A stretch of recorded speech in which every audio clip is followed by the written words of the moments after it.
E aí, minha galera, tudo bom? Aqui quem fala é Daniel Martins e vamos para mais um vídeo aqui no YouTube. Passei uma temporada sem postar, mas tô voltando novamente e hoje vamos voltar daquela maneira, intensamente. Já quero começar lendo uma palavra, Bíblia King James, que eu comprei ontem e tô muito feliz, né? E vamos inaugurar da melhor forma, né, gente? Gravando um vídeo pro YouTube. Galera, já pega a sua Bíblia. Fique no ponto. E eu quero pedir para você abri-la em João capítulo 10, do versículo 22 em diante. Amém? Tá comigo aí? Pois vamos ler a palavra. Em João capítulo 10, do versículo 22 em diante, vai dizer assim: E celebrava-se em Jerusalém a festa da dedicação, e era inverno. Versículo 23. E Jesus caminhava no templo, no pórtico de Salomão. Então, vindo os judeus, o rodearam e disseram-lhe: Até quando tu irás nos deixar em dúvida? Se tu és Cristo, dize-nos claramente. Versículo 25 diz: Respondeu-lhe Jesus: E já vos tenho dito, e não credes. As obras que eu faço em nome do meu Pai, essas testemunhas de mim. Mas vós não credes, porque não sois das minhas ovelhas, como eu já vos tenho dito. As minhas ovelhas ouvem a minha voz, e eu as conheço, e elas me seguem. Preste atenção. E dou-lhes a vida eterna, e nunca hão de perecer, e nenhum homem as arrancará da minha mão. Aqui ele está se referindo às ovelhas que as seguem, as vidas que seguem ele. Meu Pai que as deu a mim, versículo 29. Meu Pai que as deu a mim é maior do que todos, e nenhum homem pode arrancá-las da mão do meu Pai. Eu acabei de ler. E eu e o meu Pai somos um. Então os judeus pegaram outra vez pedras para o apedrejarem. Versículo 32. Respondeu-lhe Jesus: Muitas obras boas da parte de meu Pai eu vos tenho mostrado. Por qual dessas obras me apedrejais? Jesus estava perguntando. Rapaz, o cachorro é o capeta mesmo, hein? Ah não, velho. Para, demônio, de gritar, latir.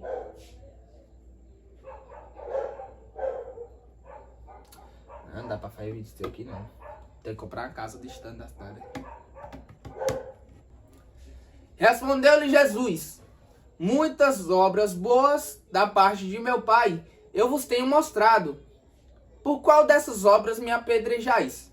Jesus ele estava perguntando. Versículo 33. Os judeus responderam dizendo-lhe: Não te apedrejamos por alguma obra boa, mas pela blasfêmia, porque sendo tu homem, te fazes Deus. Respondeu-lhe Jesus: Não está escrito na vossa lei, eu vos disse, vós sois deuses? Se ele os chamou de deuses, a quem veio a palavra de Deus? E a escritura não pode ser anulada. Versículo 36. Aquele a quem o Pai santificou e enviou ao mundo, dizeis vós: Tu blasfemas porque eu disse, eu sou filho de Deus? Versículo 37. Se eu não faço as obras do meu Pai, não acrediteis em mim. Mas se as faço, ainda que não creias em mim, crede nas obras, para que saibas e creias que o Pai está em mim e eu nele. Aleluia. Glória a Deus. Se você não compreendeu ainda, você vai ler novamente.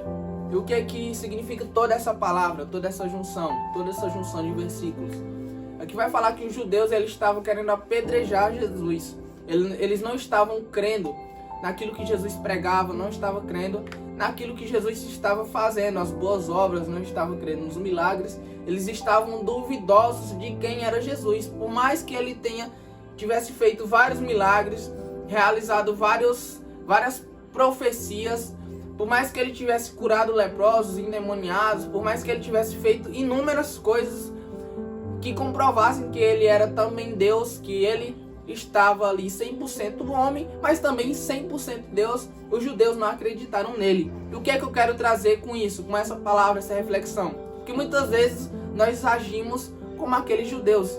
Não cremos naquilo que Jesus faz. Jesus, ele nos direciona, ele nos dá o caminho, ele nos ensina como que devemos fazer. E muitas vezes nós não cremos, nós duvidamos do poder da palavra do Senhor. E muitas vezes nós somos como esses judeus. Apedrejamos Jesus. Nós negligenciamos o chamado que ele tem para nossas vidas. E isso é muito sério. Nós precisamos compreender para qual propósito Jesus nos destinou, para qual propósito nós somos chamados nessa terra. Propósito de ganhar almas, de evangelizar, de cumprir o ID. E não de duvidar de maneira alguma que Jesus é aquele que realiza milagres, que realizou vários e inúmeros milagres quando estava aqui na terra e também ainda continua realizando milagres. Nós precisamos crer que ele é Deus no céu e na terra e debaixo da terra. Amém? Então que você venha compreender isso. Nós não podemos viver uma vida negligenciando o chamado que Deus tem para nossas vidas. Esses dias terminou o congresso de jovens na minha igreja e o tema era 99 não é 100. O que se trata isso? Que muitas vezes nós negligenciamos o chamado de Deus para nossas vidas. Nós anulamos o propósito, não porque Jesus deixou de fazer, mas porque nós decidimos viver a vida da maneira que a gente quis, da maneira que a gente bem entendeu. Às vezes a gente atrapalha o processo, às vezes a gente atrapalha o propósito que Deus determinou sobre nossa vida. E 99 não é 100. Estava retratando justamente sobre vidas que se distanciaram do Senhor, sobre pessoas que negligenciaram o chamado de Deus para a sua vida, e foi feito todo um movimento para que essas pessoas voltassem, retornassem à casa do Pai. E uma das músicas tema que foi o nosso congresso foi o impressionante, infinito, ousado amor de Deus. O que significa isso?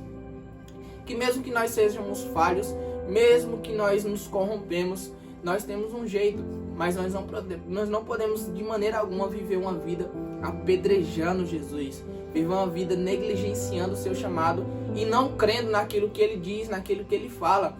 E como que Jesus fala nos dias de hoje? Muitas vezes Jesus fala por meio de profetas, por meio de pessoas que vivem debaixo da sua bênção, do seu chamado, pessoas que de fato vivem o ministério de Jesus, vivem para pregar as boas novas, e são, por meio de revelações, por meio de profecias, eles são usados totalmente por Deus para revelar as nossas vidas. E talvez eu seja um profeta que esteja revelando algo para a tua vida nessa noite. Você não pode viver uma vida apedrejando Jesus e não crendo nas palavras, não crendo nas profecias e não crendo naquilo que ele diz sobre a tua vida. É um tempo de voltar, é um tempo de viver aquilo que ele determinou sobre a tua vida. Então pare de ficar duvidando daquilo que ele pode fazer. Pare de ficar duvidando que ele é Deus. Pare de ficar duvidando que ele é fiel para cumprir os propósitos de suas vidas. Porque muitas vezes nós queremos buscar Jesus somente por um benefício próprio nosso. Às vezes a gente quer buscar Jesus porque a gente quer uma bênção, a gente quer um bem material, a gente quer um carro, a gente quer uma moto. E muitas das vezes nós esquecemos o principal foco, que é buscar Jesus. Buscar Jesus tem que ser o centro da vontade dele. Como que é o centro da vontade de Jesus? Viver plenamente conforme os seus princípios e os seus valores. Então, pare de viver uma vida querendo apenas agregar algo na tua vida carnal. Ah, Deus, eu quero te buscar, mas eu quero que o Senhor abençoe na minha vida, porque se o Senhor não abençoar, o Senhor não é Deus. Porque se o Senhor não me der aquele carro, o Senhor não é Deus. Se o Senhor não me der aquela moto, o Senhor não é Deus. Não é assim que funciona. Nós precisamos crer sem duvidar, a gente precisa crer sem querer nada em troca. Nós precisamos entender o real propósito que Jesus determinou sobre nossas vidas, que é ganhar vidas e viver o seu propósito conforme a sua palavra, conforme os seus princípios, vivendo uma vida plenamente com Ele.